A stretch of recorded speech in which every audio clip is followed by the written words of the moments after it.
Episode 6. Now, so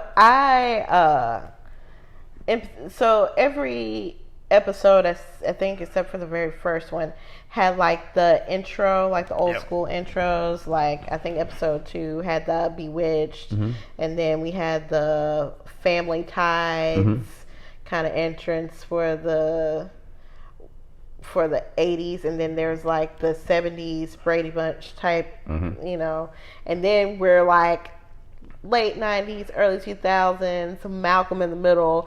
This is super nostalgic for me because now we're getting to the point where it's like, you know, when we were kids, right? Things that we can actually remember, right, and relate to, and like, you know, how the entrance was so much like Malcolm in the Middle was like huge, like in the late 90s, early 2000s, like very popular show. So, you know, it's Halloween, right? Perfect for what's about to be revealed, right? So, and like I think one of the interesting points of this episode is that we don't see any kids, except for the twins, until now. So where did the kids come from? Were they there all along? Were they hidden away? Like, where did all these children come from? Because it's Halloween and children are on the streets, right? Because it was just nothing. Like, it was. And if you notice, there are not a lot of children in those 50s and 60s type of films. Not a lot of. No, there's not. Right. And then, like, the interesting thing is, like, a couple episodes earlier when they were having, like, the magic show, they were, like, doing it for the school. And they were like, we're raising money for the kids. And somebody said, well, where are the kids? Right. Have y'all seen any kids? I haven't. So it's pretty. It's the little stuff that they do is kind of funny. Yeah. That's like that leads up to like the bigger things. Right. The writing is very intricate, very good. Right. Like a lot of people didn't like the first couple episodes because they're like, oh, it's slow and boring. But like I enjoyed them, and I was looking for clues the whole time. Me too. Like to do this in 30 minutes, the information they put out, and 30 minutes. That's. And if you really go back and look at those episodes, there are clues everywhere. We'll get to that at the end of the episode, at the end of the show, when we talk about Easter eggs and predictions and stuff.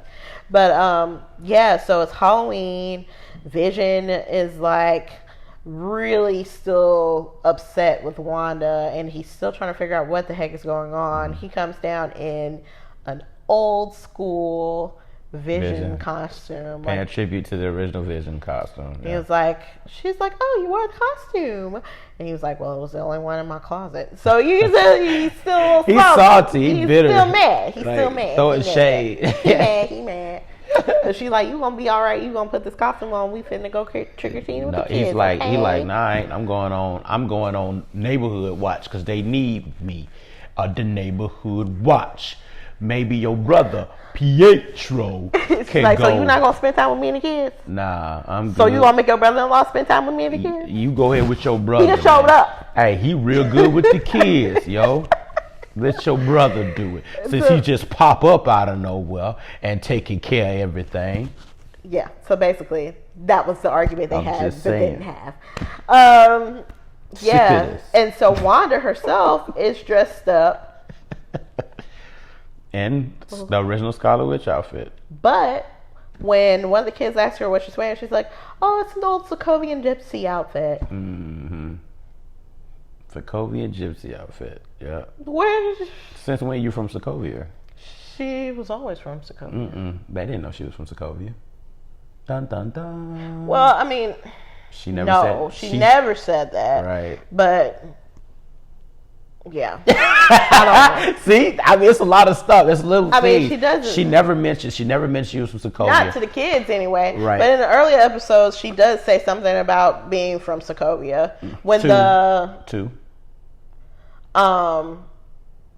When his boss comes over and she's in her like negligee, right? And she's like, "Oh, this is an old Sokovian," or he says it. This is a Sokovian house dress or something like that. But yeah, and so she was like, well, all right, I'll let him go and we'll do the neighborhood watch, and me and Pietro will take the kids. And Pietro is causing all kinds of chaos. Right. He's running around getting the kids to do pranks and tricks and all this other stuff. Basically being a big kid in the house. Along with the little kids. Yeah, and so Tommy is loving it. Little Billy is not so much. Yes, but no. Mm-hmm. You know, giving real Malcolm in the Middle vibes because those boys were always getting into chaos. Right. The older I get, the more I feel for the mom, and that's on that show. Because when I was little, I was like, "Why is she so uptight?" And now that I'm older and I have a boy, and I see just how the boys are something else. We love y'all, but we wouldn't mind. I'm like, oh my god! Now I know why she was yelling all the time because she had to. Yeah. Zachariah, boy. Oh god, the amount of times I have to yell at my kid. Just in the span of an hour. I'm just saying. So I really sympathize with the mom because it was that times 3, and I would probably like rip all of my hair out, and I'd just be bald. And then like I understand why Britney Spears shaved her head because she was just tired, y'all. Okay, we're not doing this. So we're moving forward. So Pietro takes the boys in the place of Vision to trick or treat. Now, while they're out trick or treating, something interesting happens. So we know Pietro has super speed, right? Well, obviously unbeknownst to them, Billy and Tommy also have powers. But Tommy shows his first because he obviously inherited super speed just like Pietro had. He's zipping and running around with his brother Billy, having fun, causing chaos with the little powers that they have. I mean, we can see that they already have powers because they're able to age themselves. True. So that's one thing. But then, Tommy is like, oh, now I can run fast. Right.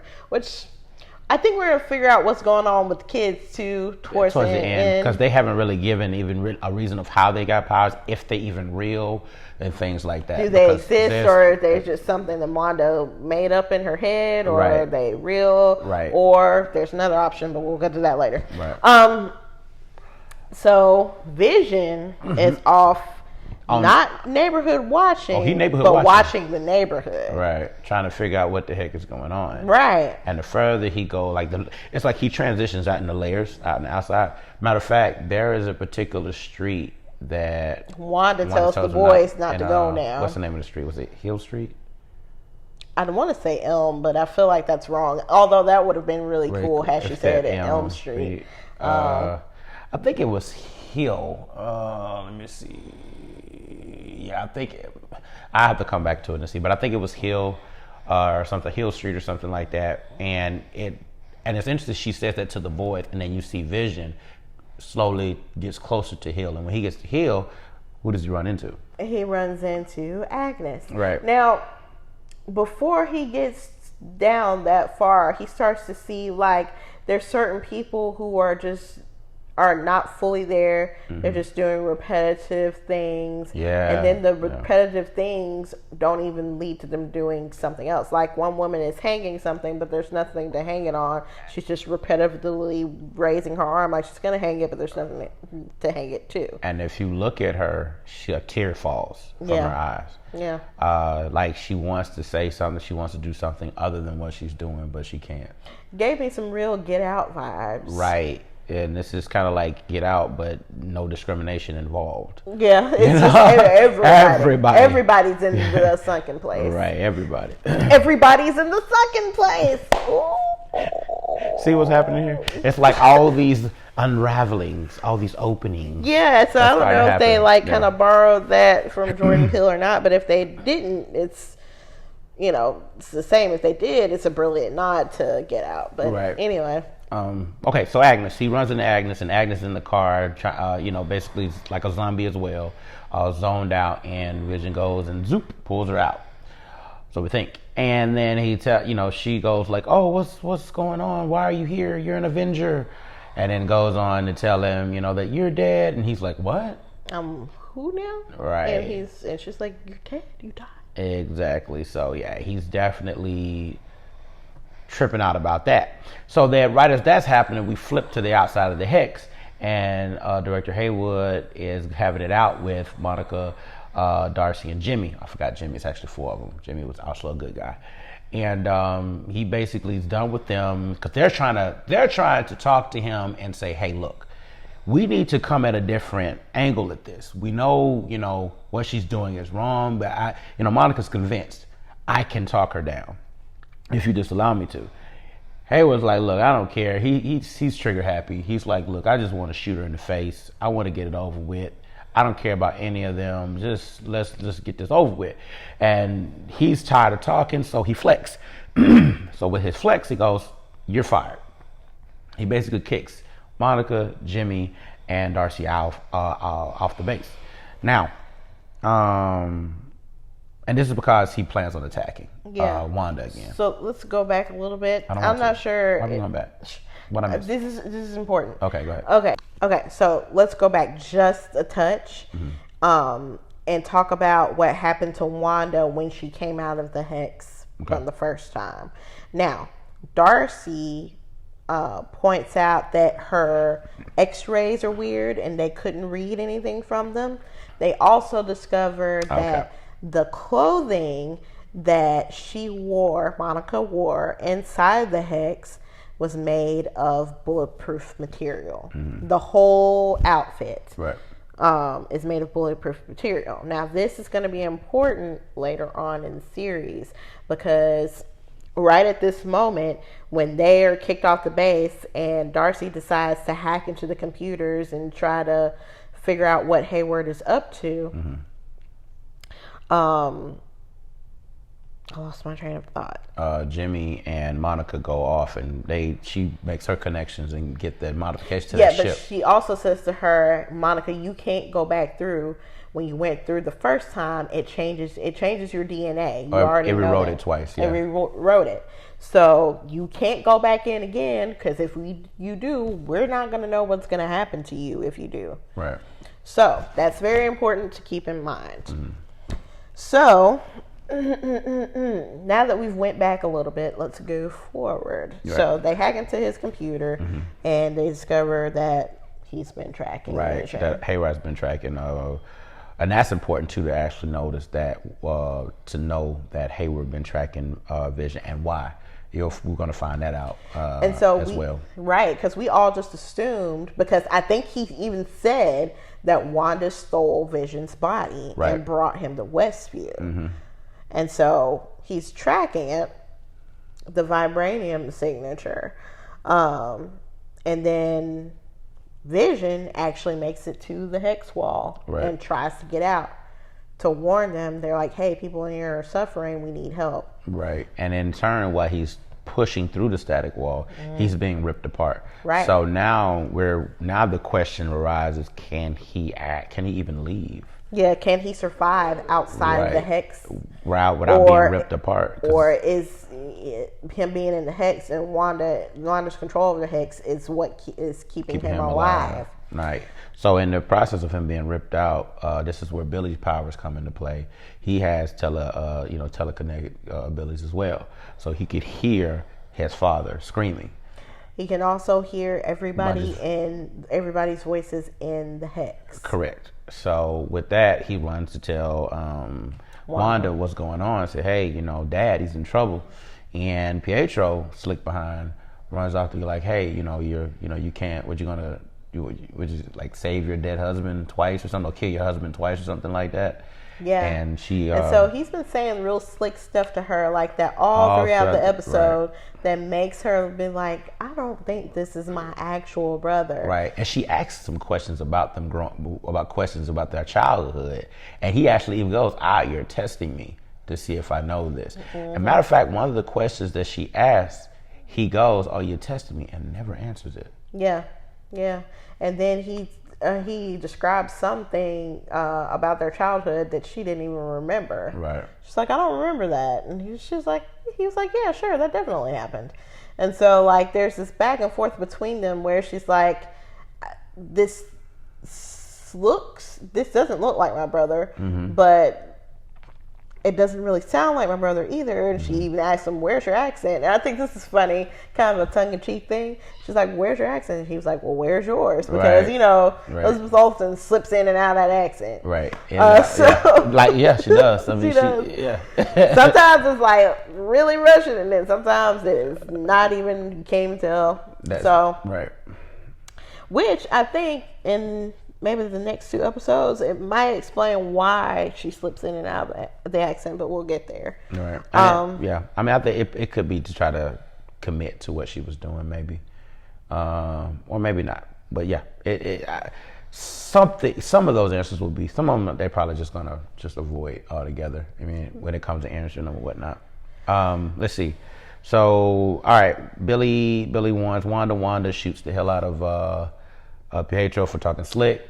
Yeah. She shoots him in the chest and he flies somewhere and we don't see him again. And then Wanda just does what Wanda does and expands the hex. And now everybody that is anybody is like, oh shit. And it's like, phew, the wall is just covering everything. Mm-hmm. Now, Darcy is handcuffed because she's caught hacking. Yeah, she's caught hacking. Right. She finds out that the director of SWORD is up to something. There's some kind of project he's working on. Operation Cataract, remember that. Right. And she's like, what's that? And so she's able to break in and, try to help Monica and Jimmy try to get back into the hex. Right. But, they're all running from Wanda's expansion. Unfortunately, Darcy gets caught up in the expansion and she's sucked in, along with several SWORD agents. Right. They all get turned into a circus, which is kind of funny. Right. All of them turned to clowns. That was cool. Yeah. I like that little pun that they put in there. So, yeah. And let's get into this commercial, because this commercial probably was the most confusing commercial. Right. It's a claymation commercial during the WandaVision program. It was talking about Yo Magic Yogurt. Now, honestly, I think that was an Easter egg, or as far as what we are trying to avoid to talk about. But I believe it was an introduction to letting us know that there are other forces involved. Because not once have magic been mentioned at all until this particular episode. And even now, if you really think about it, I've actually overlooked this. I overlooked this commercial and was like, oh, and now episode 7 and 8 makes sense because of this. Because this was an intro to... Well, it still doesn't make sense to me. And here's why. We know that Wanda is magical, right? We know that. We know she has powers, right? And that her powers have created this world. But not everybody's powers is magic. Okay? Not everybody's powers is magic. For example, I'm not getting too nerdy, but Captain Marvel, her power comes from cosmic energy. Right. Right? Doctor Strange is a sorcerer. His power comes from spell manipulation and matter manipulation, things like that. Monica Rambeau, aka Spectrum, okay? Well, you got ahead. See, there you go. Her power comes from the absorption of energy. Spoiler alerts. Spoilers. And she's still not even called Spectrum yet, though. No, but But we get ahead. Still, though, like the nature. I mean, the Yo Magic Yogurt.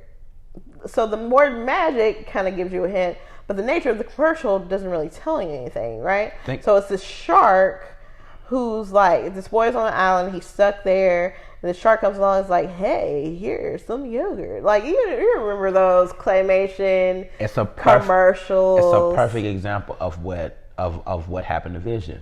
You're stuck on the island.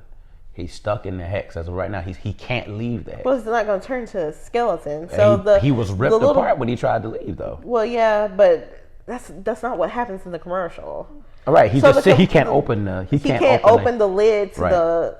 It might be more of a nod to what's actually happening to the people inside of the hex that are under Wanda's spell. Like, they're trapped and she's giving them things, but they're still suffering underneath all of the power that she has. That. And maybe that's what it's in reference to. I like that. Because the little boy is steady trying to get the yogurt cup open and can't get it, and then eventually he just dies of starvation. Right. Exactly. Because yeah. So maybe that's what it's a nod to, but and hopefully, or maybe a nod to all of them. Maybe a nod to all of them, because all of them is under one's control at some point. I mean, he may be able to walk through the hex, but even Vision is subjected to that. All right, now we're down to the last two episodes. The nitty gritty, episodes 7 and 8. These are the last two episodes before the season finale. Now the gloves are coming off. Of WandaVision, and things are starting to crumble. What Jean-Claude Van Damme said in Bloodsport, cut the rope. Cut. He's coming. Cut the rope. Go ahead, sorry. Anybody that watched Kickboxer knows exactly what I'm talking about. Jean-Claude Van Damme. It's not Bloodsport, Kickboxer. Anyway, it's okay. Sorry. So now we're into the 2000s, 2010s. We're kind of doing a Modern Family type deal where it's like interview style in between, like they break the fourth wall. Scenes. A lot of breaking of the fourth wall. Breaking of the fourth wall. Mm-hmm. Wanda is, after what happened on Halloween with figuring out that whoever that was pretending to be Pedro wasn't actually Pedro. Right. At this point, she's trying to wonder what the heck is going on. Like, she's lost. Yeah, and Vision hasn't come back home yet, but she knows something happened to him. Mm-hmm.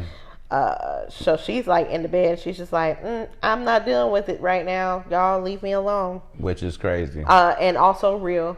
I get it. She's like, ooh, no, not today. Y'all leave me alone. A mess. I can't. Not today. Can't do it. And so the kids are also starting to notice things are going a little haywire. Mm-hmm. Like, they're trying to play their video game and it keeps flipping back and forth through decades of what games the meaning of what a game might be during different time periods. You see them playing video games and then they Uno cards and then something else appears in their hand. And so things are kind of blipping out. Things from previous episodes are popping up. The stork makes another appearance. Right. The old TV makes an appearance. So, Wanda is kind of losing it. Right. So, and then what's going on with Vision? Well, Vision is unconscious and wakes up to see all the sword agents turn in, all clowns now. And he sees Darcy. Now, he remembers Darcy, but Darcy doesn't remember him. So he goes around and he goes to pull out of the little hex that she's in, and she instantly remembers him. But she handles things in such a funny way. She's a goofball. So she's super duper smart, but also a huge goofball. I love her. She goes, oh, that was so bad, but I'm so happy to see you. So at that point, Vision finds somebody that actually knows him and knows about him, and can fill in the gaps of the memories that he lost. So she fills him in. She basically tells him everything that is going down or has gone down that he can't remember, and he's just like, whoa, really? So I'm actually dead, but not dead at this particular point? So he's wrapping his head around that. And he's also breaking the fourth wall, which is kind of interesting. Everyone breaks the fourth wall. That's inside of the hex for the most part. I mean, so if you've ever watched Modern Family, you know that they do they act like they're kind of like in a documentary. It's the same kind of framing that The Office has, where it's like a documentary style, but they have these asides where they're talking directly to the camera. Parks and Rec does the same thing, where they have these asides where they're talking directly to the camera, like they're doing an interview. Right. And so that's the phase that we're in right now. Right. And so Darcy gives him all this information, and then Vision's like, well, I got to get back to Wanda, and we got to figure this thing out. And Wanda's not allowing that to happen, or so we think. Right. So outside of Westview, Monica and Jimmy meet up with some old school, hardcore, loyal sword personnel that are separate from the director and have loyalty to her mom. And so they get this huge military type tank vehicle thingamabobber that's supposed to break through the hex. And so Monica decides she's going to be the one to go in. And Jimmy's like, oh, Monica, remember what Darcy said? Maybe you shouldn't go. Maybe you should let me go. She's like, no, I'm the only one. I'm the only one. Right. Savior complex happening. Yeah, I'm the only one that can fix this. It has to be me. I have to prove it because I lost my mom and Captain Marvel wouldn't talk to me anymore. She left me. Or something weird is going on between her and Captain Marvel because they were like cool and now they're not cool and we don't really know why. Captain Marvel left. I'm telling you. Well, Captain Marvel left. Issues. Yeah. Captain Marvel left for some years. She was for some years because she was going through all like the galaxy and universes and all that crap. Yeah, but she came back and then I guess she left again. But something else. I feel like something else happened. I agree. We'll find out. There's something else going on there. Yeah. Oh, you okay? Yeah. Want to run that back again? So Monica's like, it's gotta be me. So she's like bound and determined to get into this car, and she's got on a spacesuit, and she thinks the spacesuit is gonna protect her. I don't know why she thought that this was gonna work. All of them thought it was gonna work. I don't understand why they thought that it was gonna work. Because they keep on the best of how gangster Wanda is. They better quit playing with that woman. I mean, I guess they thought because they were able to get in a couple times before that they would be able to get in again. But Wanda, her expanding the thing and realizing that people are out on the outside trying to get in, I think she probably like did some super fortification to it, just made it right to try to keep it from being penetrated because it was much harder to get through. Because they couldn't get Monica couldn't get the tank through. The tank almost got through, but it got flipped out and spat out. Right. And it actually started eating it. Yeah, it started to eat it. And then spit it out and turned it into like half of it was a truck and the other half of it was the actual tank thing. Right. So it modified it. It modified it, but it wouldn't accept it. And so Monica's like, I'm going in anyway because I'm Monica Rambeau. Without saying a word, she gave Jimmy that look. Jimmy's like, hey, first off, let's talk about Jimmy for a second. Jimmy's hilarious. Most people would have been like, no! Here goes Jimmy. What are you doing? Monica, don't. Monica, no. Monica, don't no. do it. Don't you do that, Monica. But if you remember his character in Ant-Man and the Wasp, it was kind of the same thing where he like admonished Ant-Man, but never actually stop him from doing anything. Right. Don't do that. We're gonna arrest you. It'll be bad. Yeah. All right. So. So Monica's like, nope, I'm going, and then she starts sticking her body through slowly but surely, and changing her DNA once again. The Hex keeps trying to like push her out, but she like pushes through it, and she's hearing her mom's voice and Captain Marvel's voice.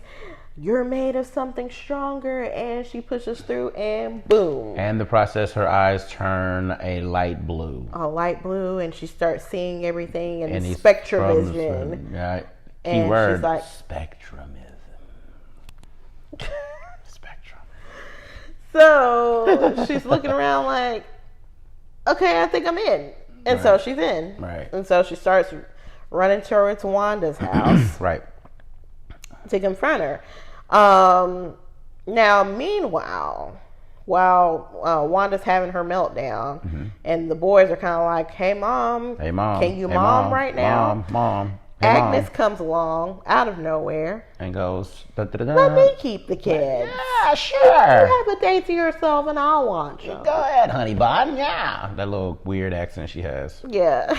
So funny. I love her. And so, if you notice, her accent is kind of the same in every episode through every decade. Her character changes, but the voice is the same. Right. Like she's still, even in the early to mid 2000s, still has that kind of 1950s voice, even though her clothes changed. Right. And I think that's an interesting key to who, again, she might be. She really is. So who she really is. Right. So, Monica confronts Wanda, and they have a little showdown. The first unofficial face-off. Yeah. And so Wanda's like, didn't I tell you to get out? Right. And then Monica's like, well, let me show you something. As she kind of, her her powers.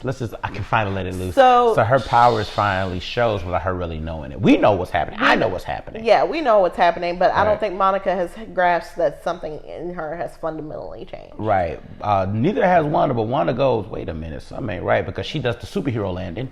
Yep. I was like, yes! Yes! I was so happy. The standard everybody knows superhero landing, and as Poole says, it's hard on the knees. Yeah, man. I would do it, but I may hurt myself and mess some things up in the process, knock the camera over, and we're all SOL in that situation. What do you think about that, Lilac? I don't have the knees. I wasted my knees on Pop, Lock It, Drop It, so... What? There you have it. Just happened. Yeah. Anyway. Pop, Lock It, Drop It. So moving forward with... So Wanda, goes to look for the boys because Monica's shown up and she feels threatened. So she goes to Agnes's house. Now, all the while... Well, no, Agnes actually... Wait. Yes, she does go to Agnes's house. Right, you're right. And so, meanwhile, while Wanda and Monica are having it out, Agnes has got the kids at her house. And so, they're sitting down, they're eating snacks, they're watching TV. But the television show on TV is Yo Gabba Gabba, which is a hint at something. So, because you've been talking about this for a minute. Go ahead. So, okay, any parent that has a kid that was a baby like in between 2000 and 2010, like that stretch of period, like all the little kids shows. Yo Gabba Gabba was one. It was like this, Backyardigans was another one. Yo Gabba Gabba was kind of like this kids hip hop Barney-esque show where there was like little monsters and they used to rap and sing and break dance, and the host of the show was this tall black dude, and he wore all orange, and he had this tall orange fuzzy hat. And so Yo Gabba Gabba was one of my kids' favorites, and I actually liked it too. It was one of the more bearable shows to watch. And so they're watching the show, and Billy, who has telekinetic powers, turns to Agnes and goes, I like it here. Yeah. It's quiet. And he was like, I can't hear you at all. You're dead inside. Yeah. Hint. Yeah. Huge hint. Yeah. So she gives him that look like, I got to get rid of you. So she the next thing we see is Wanda coming to the house to look for the kids, and Agnes is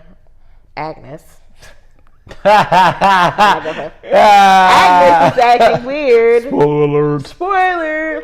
Right. Agnes is acting weird. Right. And she's got a little bunny, and then got a moth on one of them little, not moth, but one of them cicada. Yeah, there you go. It's a cicada. I said moth and it's a cicada. Excuse me. Apologies about my biology. But I mean, it's kind of important because the noise from the cicada is kind of what alerts Wanda to the fact that something is off. True. Because she's like, wait, where did that come from? I think it was the realization of, I didn't make that. Where did that come from? Right. And then she looks at the bunny and she's like, where did that come from? Yeah, because the bunny was in an earlier episode, in the magic episode, and I think the magic trick got messed up and the bunny had a small portion of something to do with that. Right. Because it ran off or something like that. Right. And then she looks at the TV and sees Yo Gabba Gabba, and she's like, I don't know what that is. Right. So there's this recognition of her face that thinks something is off, and then she immediately is like, where are the kids? And Agnes is like, oh, come on, they're down in the basement. Follow me. And so she follows Agnes this to weird the basement. Purple vine energy is all over the walls. Right. And she can't see, Agnes has disappeared. She can't see her, but she's walking down. She's calling for the kids. She's calling for them. And she looks around and she's like, what is this? Right. And then here comes Agnes, and she was like, Oh, you didn't think you were the only magical gal in town. Yeah. Nice to finally meet you. I'm Agatha Harkness. Well, enter Agatha Harkness. And Agatha Harkness, which is really cool about her, is she's actually one of the original witches of Salem witches that back in the 1600s. So, that's what she's supposed to be. But it was pretty interesting to see that, and did a little research on her character, and was taken aback by not only how powerful she is, but also her connections to a lot of other characters that we're gonna potentially or eventually get introduced to if the MCU do their thing. Yep, and so we get a new song, which has been in my brain. Agatha. It was Agatha all along? It was Agatha all along. And I kill Sparky, too. And do the laugh. Do the laugh.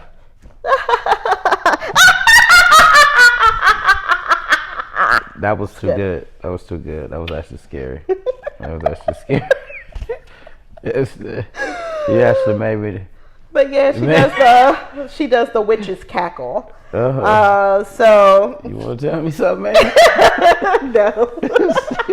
Oh, okay, that was too good. Yeah, so we find out that Agatha has been messing with Wanda this whole time. The whole time. Yeah. Right. Yeah. She's got her trapped in the basement now, and she's been there since the beginning, just interfering and poking at Wanda in different ways. She is the one who created fake Pietro. Right. She is the one who messed with Vision. Right. She wasn't actually under Wanda's spell. She was the one who told Vision that he died and he was an Avenger. And sparked up his curiosity in regards to what's going on. Mm-hmm. And she killed Sparky. Right. She killed Sparky. So, okay, so a little Easter egg. So it was Agatha all along, and it was Agatha all along in the theme song. Right. So the same notes that they used to do Agatha's little song, you can hear it in every theme song at the beginning of each episode of WandaVision. Brilliant writing, man. Superb writing. Brilliant Easter eggs. This is crazy. And then the little necklace that I was talking about that she was wearing, that's her signet. Right. As we see of her coven. As we see in the beginning of episode 8. So she was like all along saying, you know, I'm a little different and I'm poking at things. I'm not going to let Wanda know, but it's kind of like a tongue-in-cheek thing. Right. And basically trying to peel away layers of Wanda to get information about. Let's just go ahead into episode 8. Well, before that, there was an end credit scene at the end of episode 7 where Monica was on her way to get Wanda out of Agnes's, aka Agatha's house, and Pietro shows up and goes black, and then it goes black. We don't know what happened. Right? But so we don't know if Pietro is his own thing or entity, or if that was Agatha preventing Monica from getting to her before, you know, she could manipulate Wanda. Right. Which leads us into episode 8. Right. And I think Pietro is somebody. I think that's her son. Or we don't know. I think it's her son. I don't know. We don't know who Pietro is because Pietro could be a character in the books called Mistefo, and Mistefo is the one who actually created the kids and for Wanda, and then eventually he takes them away from her. Right. So it could be him. It could be a bunch of different. It could be, or it could just be another version of Agatha. You know, trying to keep things under control just enough to where she can continue to manipulate Wanda. Right. So episode 8, Selma, 1693. So apparently we see Agatha being pulled in by a coven of witches. That is, being pulled by a coven of witches, and they basically accuse her of practicing dark magic. Not just any dark magic, the darkest magic. Right. And we forgot the book. The book that the book that's in the basement. Right. When Agatha traps Wanda, is we think is the book that the missing book from Doctor Strange. Right. Potentially. We don't know for sure. But it does look like the missing book. Right. So that's a little Easter egg there. Right. Now, back to Agatha getting held trial for practicing dark magic. She portrays this, as this weakling. Oh, she's sorry. Don't hurt me. But ends up they're using their powers, I guess, to punish her. But I think they were trying to take her powers away. Right. And in turn, she reversed that thing and was taking not only their powers, but their lives. And one of those witches was her mother. And she begged her mother, and she was like, I can be good. I promise I can be good. And she said, no, you can't. It doesn't, and you can hear a voice that's not really sincere. Right. And she's crying, but it seems like there might be crocodile tears, and her mom sees right through that, and she's like, no, you can't. Yep. And so she attempts, and I'm guessing her mother is probably the most powerful witch in that coven, and she attempts to disarm Agatha, and Agatha was like, reluctantly, but she killed still kind of trying to reason with her mother and say, please don't do this, and her mother was like, and so she was like, well, okay, and then she flips it on her mom, sucks the life force out of her mom. So the entire coven's dead. She takes the signet from her mother, which is the necklace and the little amulet she's been wearing all along, walks away. Right. So at this point now, we got a little backstory of who Agatha is or where she comes from. Just a touch, pretty much of how powerful she is, and then and what her powers is. And this goes on to what I've been trying to wrestle with, not to talk about. So we see magic in play.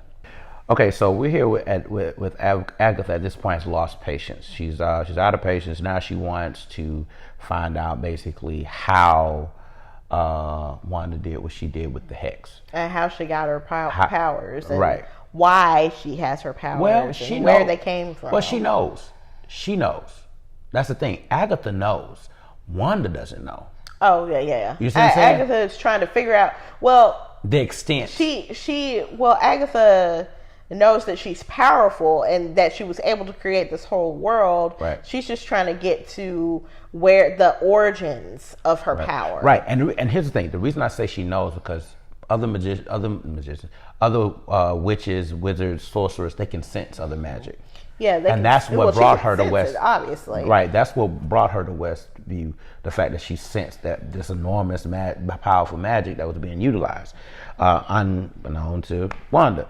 So Wanda is forced to relive all of the quote unquote traumatic events that basically pushed her to break through this wall of power that she has. And all of the key moments are from, we're talking about when she was kids. And let's talk about that. Matter of fact, with the kid, when they were kids, they go back to the portion when they were kids. And one of the things that a lot of people have been asking about was why did they skip certain time periods? Mm-hmm. Why did they just go 50s, 60s, and then they do the 70s and then skip, whatever. And the reason being is her father, basically was kind of like a salesman. And, when I deployed to Iraq, right, that was a common thing. I think that it doesn't matter what country you're in, to sell items, to be a salesman of sorts is always a thing. And anything that's from America, whether it's entertainment, cigarettes, whatever, it's always a desire for it. So her father sold DVDs, and all of the shows that she based the theme of WandaVision off of were those shows. It was Dick Van Dyke. It was I Love Lucy. What was another? We saw Bewitched in there, and then we also saw what was another one? Leave It to Beaver. That's why I mentioned it earlier. Leave It to Beaver, and then we saw in the very right corner Malcolm in the Middle. So that answered really all the questions of, okay, where did this come from? So those memories of what she grew off of is what she was basically amplifying through the hex and through her magic and all that. Through her magic and all that. So so Yeah, that was the way that her and her family learned English. Right, exactly. Which could explain why her accent drifts in and out. There you go. I'm glad you said that too, because I was all right. So we have that. Now, the initial that initial scene I'm saying about a father and them watching Dick Van Dyke. It was one of the favorite episodes that she was watching. They were in the bed and all that, and it was about, was it Just a Walnut? I think that was the episode. Just a Walnut. They were in the living room watching. And then, there's signals that things are going awry in Sokovia. The father looks out of the window and sees... The mom. The mom looks out of the window and sees fighting. She shuts the window. Ignores it, right? Ignores it. They're trying to maintain a sense of normalcy for the kids, obviously, because it's a rough time, but, these shows are the way that they can bond, have a sense of normalcy, learn English. It's just a good family time, right? Right. And then... boom. Like, out of nowhere. It made me jump, like... because how sudden it was, but that was when the explosive, the missile or whatnot hit, the Stark Industries missile hit their house and basically stuck in the ground and was just sitting there. Now, as they were trapped or whatnot, and you see this happening, but what Agatha pointed out was, she goes, everybody else was harmed, but you and your brother. So apparently, this is what I'm thinking. And this is just a theory. I'm thinking that she used her powers without knowing to protect her and her brother. That's what Agatha was.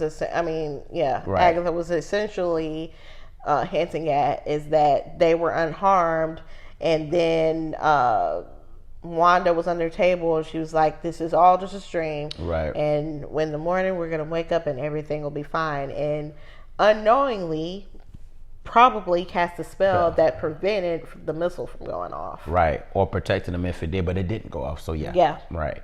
So there's that. And then, you travel now, but one of the most important things that I was like, finally a eureka moment for me was when they went back to when she volunteered with Strucker and was experimented on, and apparently this is with the Mind Stone. This is when the Mind Stone was still in the scepter that Loki had, right?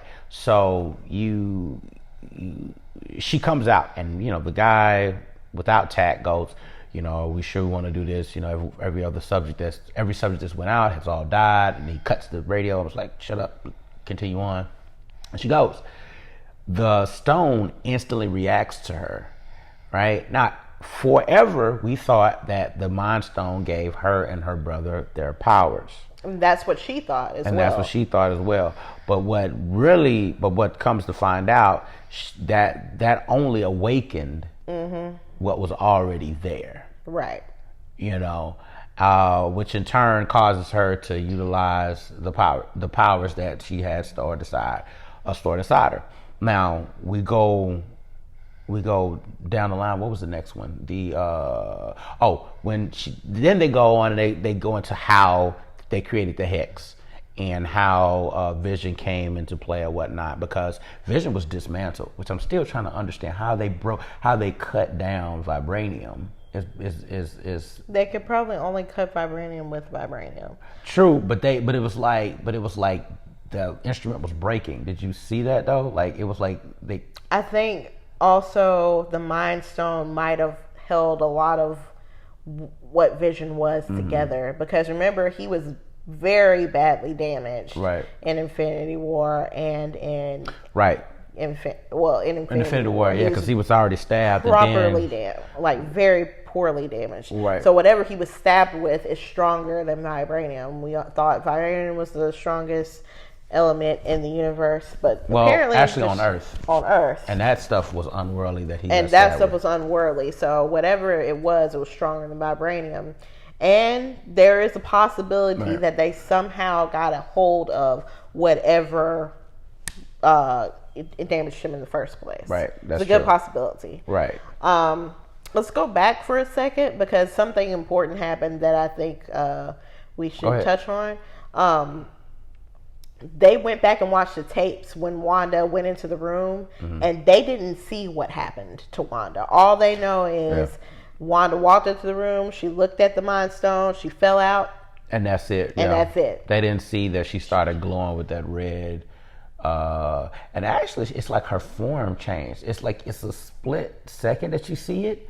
And then as she's looking into stone, she sees a vision of what she's supposed to become come out at her. Right. So I think her and the Mind Stone, even before Vision came into play, had a connection. Right.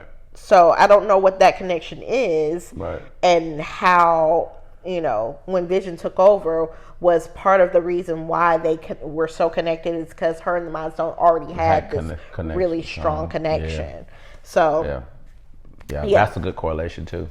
Yeah, definitely. And going back to Vision being basically, so when she went to see Vision, she didn't. Here's the thing: she didn't steal.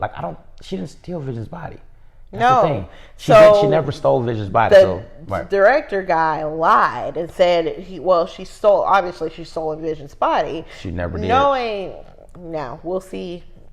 We'll come to that, but she never stole Vision's body because she went to see the body. She asked for the body, and he told her no. And she just surrendered basically the idea. Well, no. Before she did that, she was looking at his body. It was all broken up into pieces, and then they were up above looking through a glass. She broke the glass and went down into the space where Vision was. And she did the little finger thing and where the Mind Stone would be. The Mind Stone was, and she said she couldn't feel him, so she left and gave up after that. Right. And then that's when she went to Westview.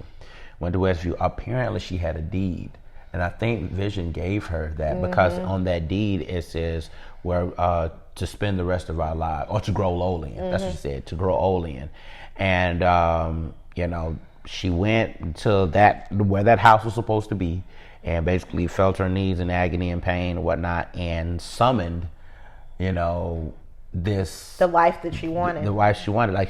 So Vision literally came out of her.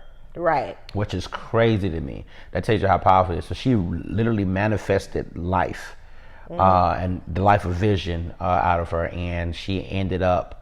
At first, she was in color in her regular attire, and then next thing you know, she steps in the frame, and she's in the 50s attire. And Vision tells her, "Welcome home." And this is a reliving of the event, right? Because Agatha has her reliving this event, and this is when Agatha goes, "Okay, now it makes sense," because she says, "You're utilizing chaos magic," and I've been waiting for this for freaking ever, because I was like, there's no way that the Mind Stone gave her power, because I was like, she's a witch, she has chaos magic, what is going on?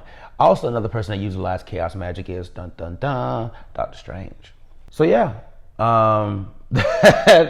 chaos magic, that's where we are. Scarlet, and she goes, okay, you utilize chaos magic, and that means that this legendary form of magic, this entity is known as Scarlet Witch. Right. So this is kind of like Magic's version of, I want to say, the Phoenix.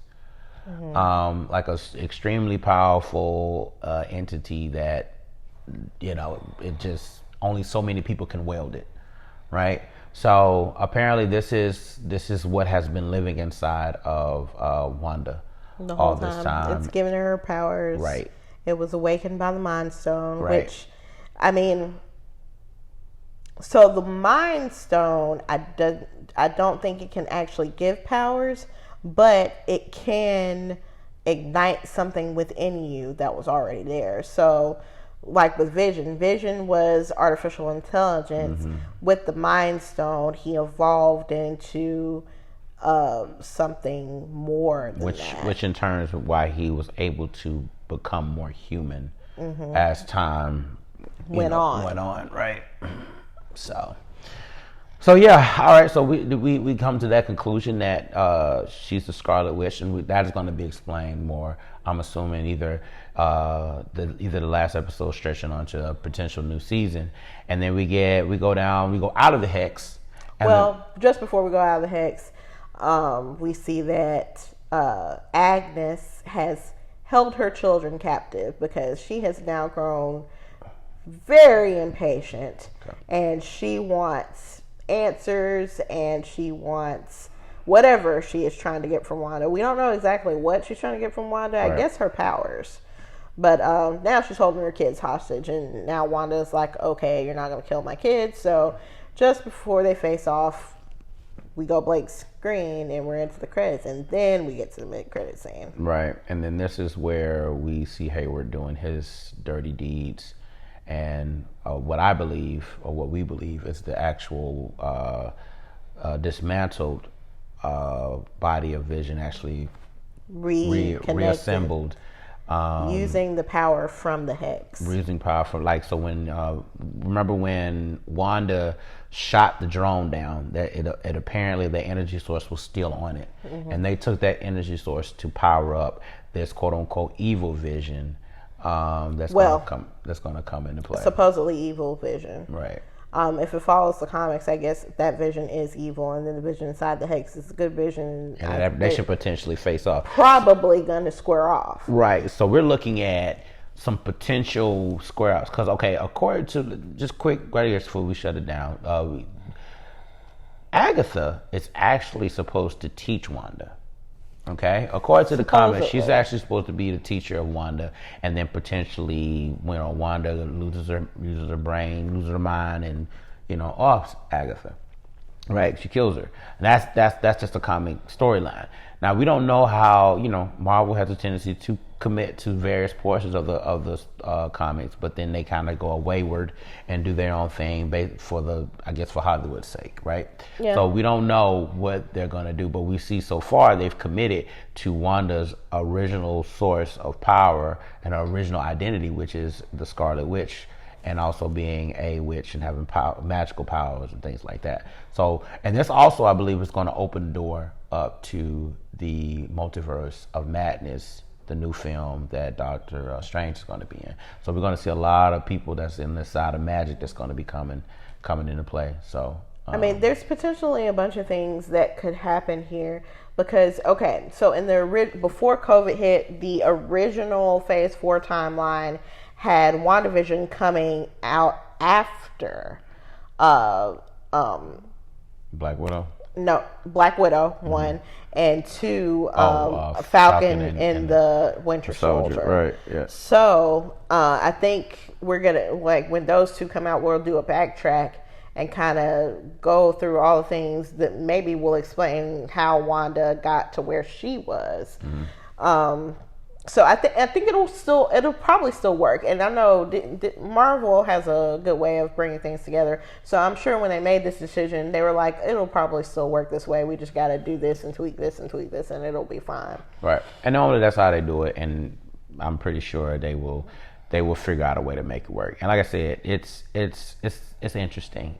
They've done a very good job for you not to figure out what the heck is going on. So it's going to be theories upon theories upon theories. So, maybe we ought to do a theory show or something, right? Well, I mean, we can go into it real quick. So, that was the last episode. So the final episode is going to be episode 9. Right, and that's the season finale. Yeah, and all the episodes up until now have been 30 minutes or so. This one is 50. Right. So we're getting a whole hour. So they're going to put a lot into this hour worth of show, which means some things may get tied up. Some other doors may open, and we might see some pop-ups from some other characters. Some cameos, and I'm looking forward to seeing it.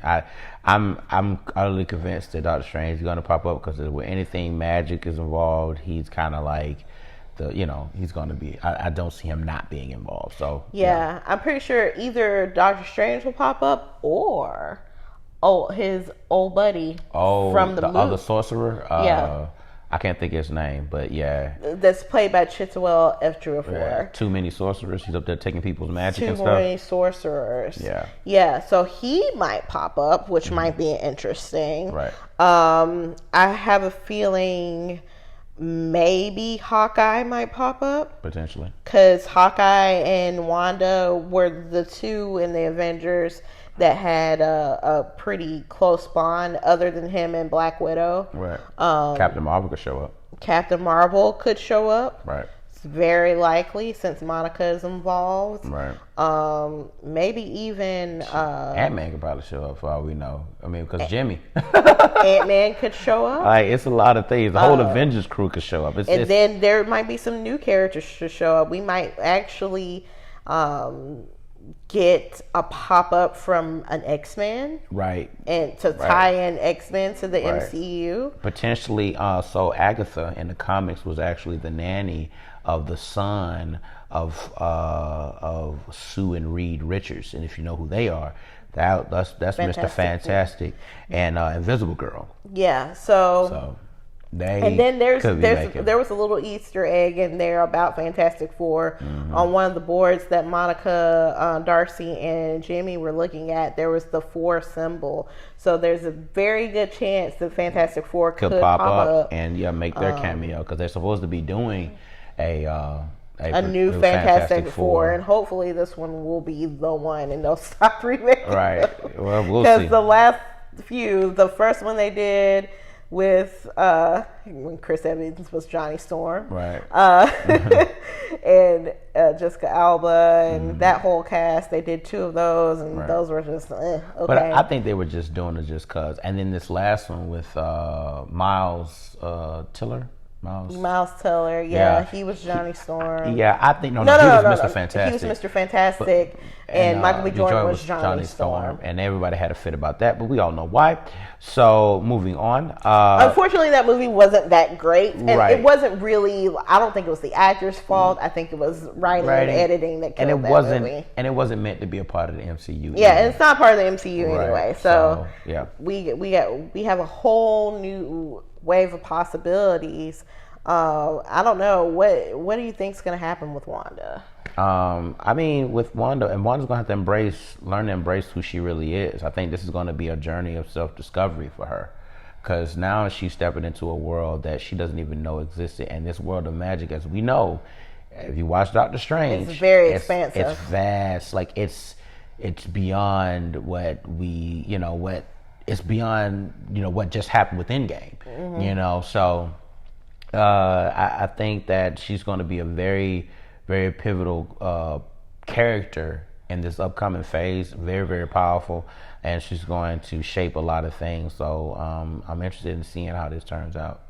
So with Doctor Strange and his movie, and then whatever's going to happen with Spider-Man, because that's going to be they're going to dive into the Spider-Verse. Right. So, and then that means that we're going to have different characters come from different universes enter into things, changing up some things. So, and that, and I think that's going to kind of balance out the time play that we just experienced through Endgame. But let's really. We could do a whole show on Marvel theories and Easter eggs and everything, because one of the things we've had an argument about is whether or not Doctor Strange still has the Time Stone. Right, and we don't. I mean, I say it potentially could still be in his possession because it was supposedly given back to the Ancient, unless somewhere in between giving it back to when Cap gave it back to the Ancient, that it was lost. I don't see how. But still, there was a shift in time. There was a shift in time, and then it's also a whole new timeline. He was gone when he came back after that blip. No, he didn't have it because he gave it to Thanos. He gave what? He gave the Time Stone to Thanos. So Thanos that's the first time. Kill Tony. Right, that was the first time. But when they got blipped back, did that give him the Time Stone back, or did it get destroyed? But that's the thing. Both Thanoses are dead. Well, okay. So, like we said, the last episode is coming up. We could talk all day, do a whole show on predictions and things, but we're out of time now. So let's just wrap it up and we're shutting it down. We're taking the chicken home to roost. I think that's how it goes. We tried our best. Yeah, this is about to be a 7-hour long show. Not make this show so long. I give up. Many of you said that our show is too long. We tried, really did. But once we get talking, she talks too much. I talk too much. It's just not going to happen, man. Sorry. Look, we just hope you enjoy what we're bringing out to you. Yeah, we just hope you enjoy our take and our reactions to everything. Right, and, you know, we love you. It was Agatha all along. It was Agatha. It was her fault that we've gone 7 hours. It was her fault. No, but so once again, check out all our social media outlets: Facebook, Instagram, Twitter. Also, check out www.likeandshayproductions.com. And if you are watching this via YouTube, go out and check out some of our other things, our other content, and click the subscribe button and like and comment and share. Please. Definitely, please do that. Share. But it's been fun, right? Right. And again, we've got new individual segments.